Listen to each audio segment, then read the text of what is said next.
नमस्कार शेतकरी मित्रांनो. काल मुख्यमंत्र्यांची पत्रकार परिषद झाली. अतिवृष्टीचा फटका बसलेल्या शेतकऱ्यांसाठी जवळपास 31,628 कोटी रुपयांची मदतीची घोषणा मुख्यमंत्री देवेंद्र फडणवीस यांनी काल केली.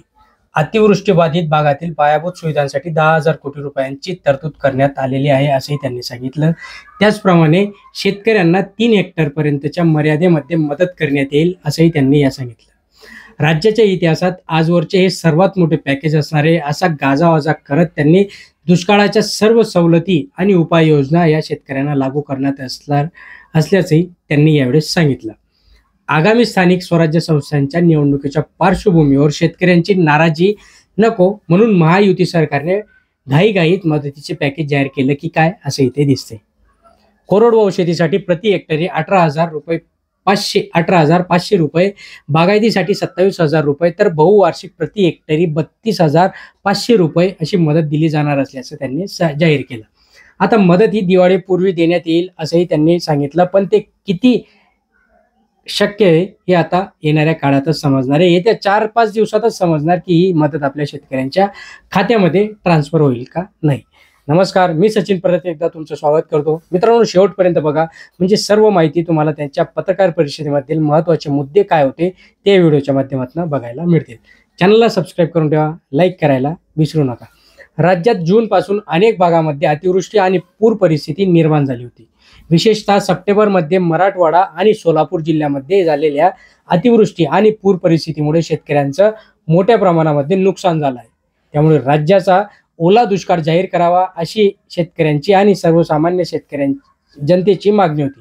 हेक्टरी 50,000 रुपयांची मदत देण्यात यावी अशी मागणी शेतकरी आणि विरोधकांकडून करण्यात आली होती. मुख्यमंत्र्यांनीही बाधित शेतकऱ्यांना भरीव मदतीची ग्वाही दिली होती.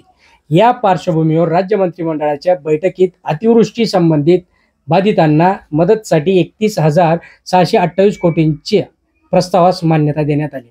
मुख्यमंत्री देवेंद्र फडणवीस यांनी पत्रकार परिषद घेत या मदतीची घोषणा करताना राज्यातील एकही अतिवृष्टी बाधित मदतीपासून वंचित राहणार नाही अशी मी ग्वाही देतो असं त्यांनी सांगितलं. तसेच दिवाळीपूर्वी ही मदत बाधितांच्या खात्यात जमा केली जाईल अशी ग्वाही त्यांनी यावेळी दिली. उपमुख्यमंत्री एकनाथ शिंदे, उपमुख्यमंत्री अजित पवार यांनी देखील यावेळेस त्यांच्याबद्दलच्या माहिती त्यांनी दिली. आता जर विचार केला तर महाराष्ट्रामध्ये जवळपास निम्मे पिकांचं नुकसान झालंय. राज्याचा विचार करता 1,43,52,281 हेक्टर क्षेत्रावर यंदा पीक लागवड झाली होती. यंदाच्या पूर परिस्थितीमुळे 68,69,हजार हेक्टरवरील पिकांचं नुकसान झालं. सोलापूर, लातूर, धाराशिव, नांदेड जिल्ह्यात 80%हून अधिक, तर छत्रपती संभाजीनगर आणि अहिल्यानगरमध्ये 75%हून अधिक नुकसान झालेलं दिसलं. अमरावती, परभणी, वाशिम, जालना जिल्ह्यातील 70%हून अधिक नुकसान भरपाई झाली. तर साधारण 29 जिल्ह्यांमध्ये 253 तालुक्यांमध्ये तसंच 2,059 मंडळांमध्ये मोठ्या प्रमाणावर नुकसान झाले असून तेथील अतिवृष्टीचे निकष न लावता सरसकट मदत देण्याचा निर्णय राज्य शासनाने घेतला. आता अतिवृष्टीमुळे ज्यांची घरे पडली, ज्यांना पंतप्रधान आवास योजनेअंतर्गत घरे दिली जाणार असल्याचंही त्यांनी सांगितलं.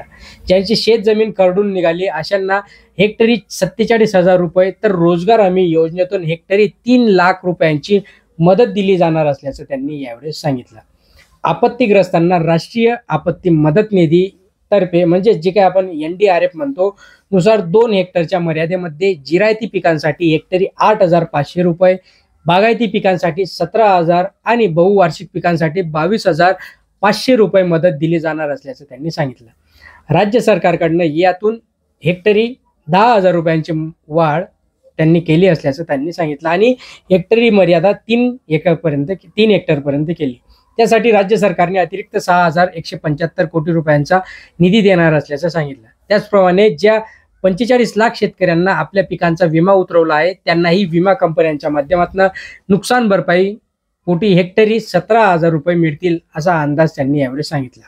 अतिवृष्टी, शेती आणि शेतकऱ्यांसह पिके, जनावरे, मोठे दुकाने, ग्रामीण भागातील पायाभूत सुविधा यांचे मोठ्या प्रमाणात नुकसान झाले असताना त्या शेतकऱ्यांना आणि त्या लोकांना ज्यांचा मृत्यू वगैरे झाला अशा नुकसानग्रस्तांना तातडीची 10,000 रुपयांची मदत गहू, तांदूळ आदी देण्यात येतील असंही त्यांनी सांगितलं.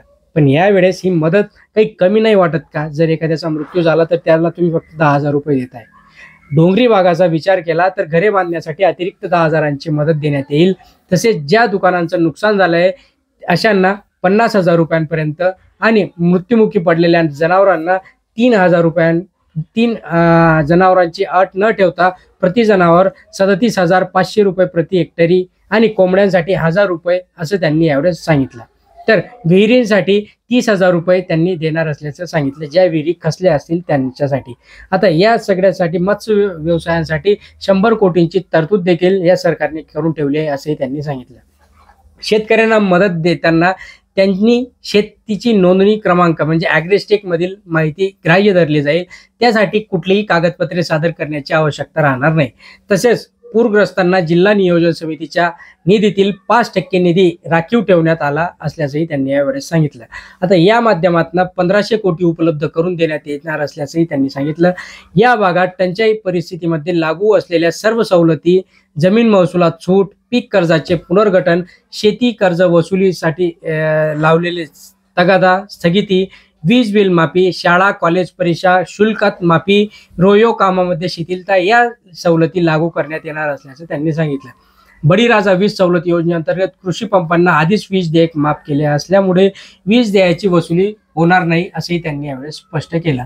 आता हे जे काही सगळं मोठं पॅकेज आहे, हे पॅकेज कशा पद्धतीने काम करणार आहे, तर या पॅकेजसाठी मृतांच्या कुटुंबियांना 4 लाख प्रत्येकी, जखमी व्यक्तींना 47,000 रुपये, तर 2.5 लाख रुपये घरगुती भांडी वस्तूंचे नुकसान झालेल्यांना 5,000 रुपये प्रति कुटुंब, कपडे वस्तूंचे नुकसान झाल्यास 5,000 रुपये प्रति कुटुंब, दुकानदार टपरीधारकांना 50,000 रुपये, डोंगरी भागात पडझड नष्ट पक्क्या घरांना 1,20,000 रुपयांचे, डोंगरी भागात पडझड नष्ट कच्च्या घरांना 30 लाख रुपये, अंशतः पडझड झालेल्यांना 6,500 रुपये, झोपड्यांना 8,000 रुपये, जनावरां गोटांना 3,000 रुपये, दुधाळ जनावरांना 37,500 रुपये, ओढकाम करणाऱ्यांना 32,000 रुपये, कुक्कुटपालन करणाऱ्यांना 100 रुपये प्रति कोंबडी असे त्यांनी सांगितलं.